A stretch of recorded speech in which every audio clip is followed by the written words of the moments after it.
Among the so-called Beatlemaniacs, John Lennon had an insatiable paparazzi. They not only fought over the smallest souvenirs, they were insatiable gobblers of every utterance or statement made by or about the Beatles. So every time John Lennon made a public statement, he knew full well that it was entering a mythological echo chamber where its meaning would be fought over for as long as there were Beatlemaniacs seeking to be his favorites or their favorites. One of his comments said something about meeting Yoko Ono and offering her an imaginary shilling to hammer in an imaginary nail. He was known to be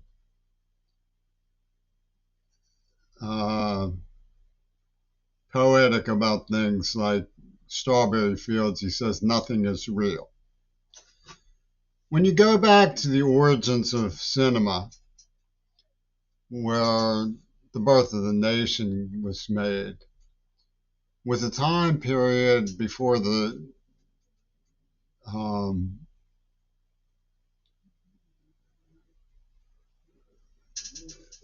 uh, real breakaway production of Hollywood, like the 1910s, when there were theories of fourth dimensions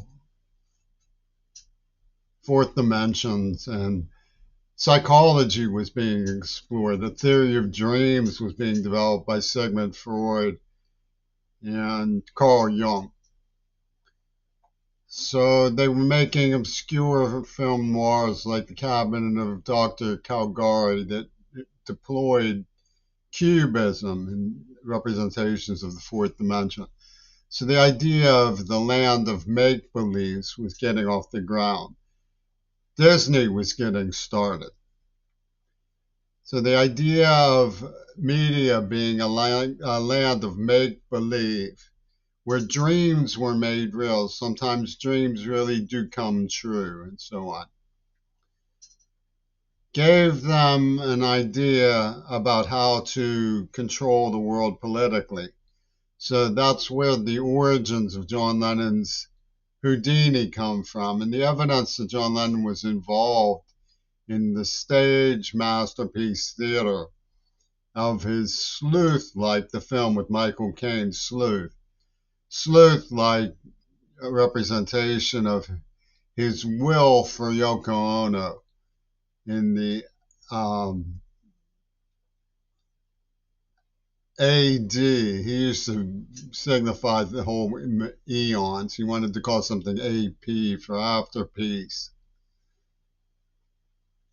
The Associated Press would come carrying the ball of the storyline that they had sandbagged.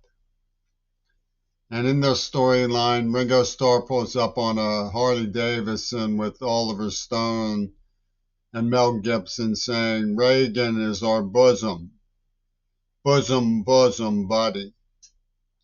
And John Lennon was enthralled by Reagan's wax museum and always wanted to be recognized, patted on the head, like Snoopy Van Pelt by his master and Lord, Reagan. So don't you dare say they were enemies. They were bosom. And they were the victims. And they had this guy's name was, if I ever forget, I can look up the name of the street the National Association of the Deaf is on. What's the name of the street the National Association? Fenton, I think. Fenton Bresler, which is like Brezhnev and Brecker, right? Fenton Bresler divines that it was Ayn Rand. It was little Nicola encroaching on the mighty.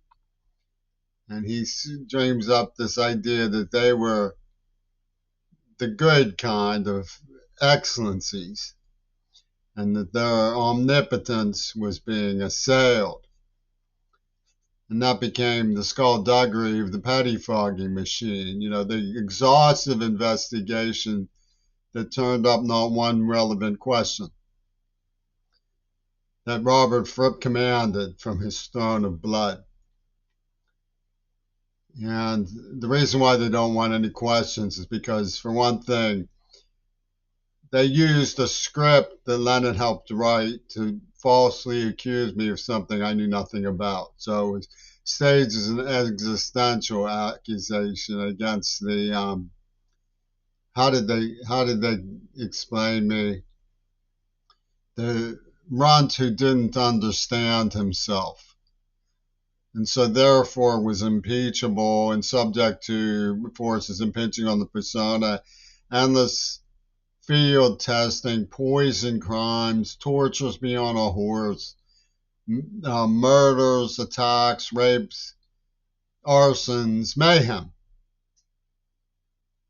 Just as I said in the docket to the federal judge downtown, it was mayhem from the Beatles. Just as I said in case CO2-623 and the more recent case, it was mayhem by the Beatles to hide that they were working with the people who they claim killed John Lennon, advancing a game called Two Virgins that he thought of for a script that he helped write.